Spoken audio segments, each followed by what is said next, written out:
Hey hey from Simply in Sweden. This week I'm painting the facade of a 100-year-old Swedish cabin that has been neglected for many years now. Let me take you along the main elements of the process. Please note that I'm not an expert and there are certainly alternative techniques to accomplish this. Supporting act are like always my two working dogs Annie and Flicker. So let's get cracking. Kom till jobbet! Let's talk about the equipment we need for this project. First, personal safety equipment. Something to protect your hair from dust. Gloves and safety glasses to protect your eyes and hands. Safety mask. First aid kit. Since I have to work on the roof, some climbing gear. And now the tools. Big wire brush. Middle wire brush. Small wire brush. Mini wire brush. Air. Masking tape. Big paintbrush. Small paintbrush. And the typical Swedish red color.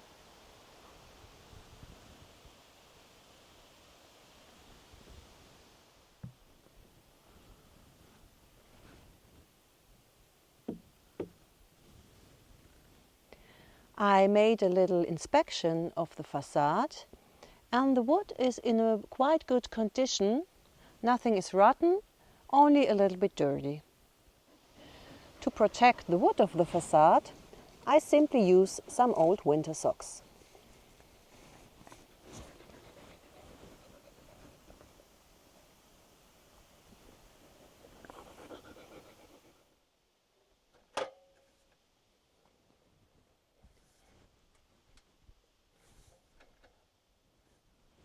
Here you can see the successive steps involved in painting a Swedish house with the traditional Swedish red color.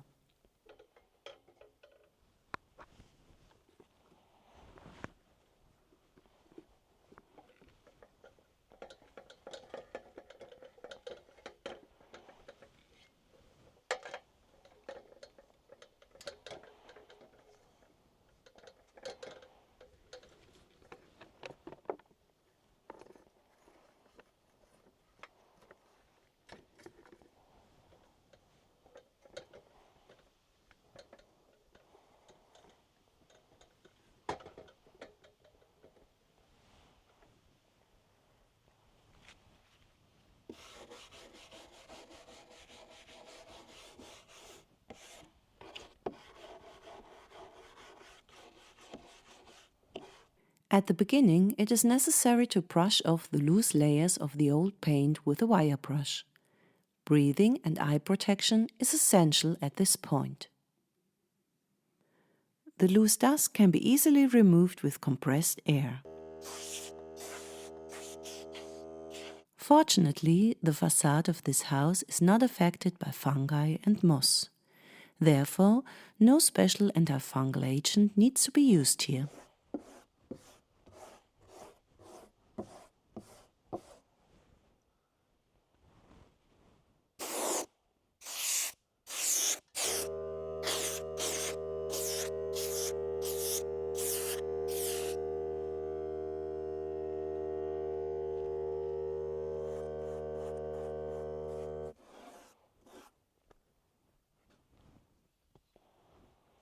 If paint remains on the wood after brushing, one new coat of paint is sufficient.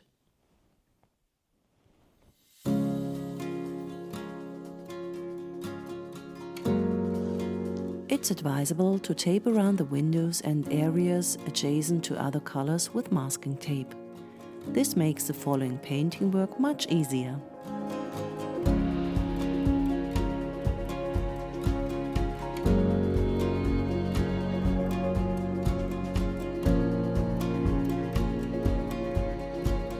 Before you begin, the paint must be stirred well.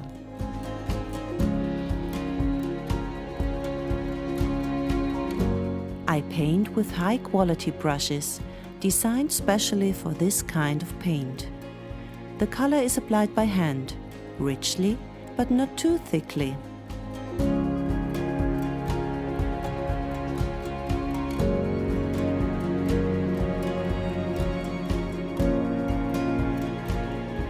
Depending on the weather, the paint is usually dry after 2 days.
red Swedish color has its origins in the Viking Age around 1000 years ago, when iron oxide pigment was added to wood tar.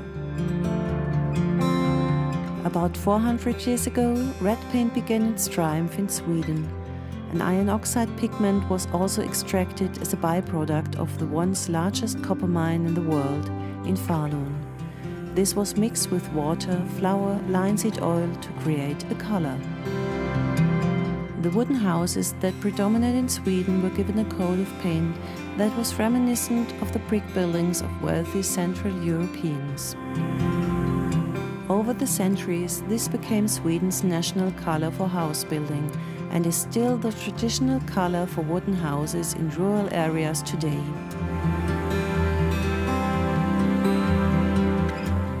It was therefore clear that this house would also remain true in this tradition and receive the typical red paint again. This isn't just a matter of optics either. Rather, the color has proven itself over centuries in these climatic conditions. So why should you change anything?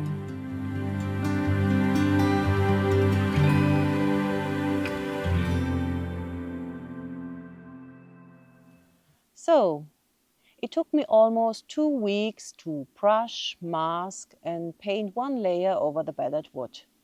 This should last me around 7 to 10 years. Rainy days, lots of red dust and working high elevated on the ladder was a challenge at times. This old hunting cabin shall stay as is. The windows are the next in line, but I will not alter the charm and vibe of the hut.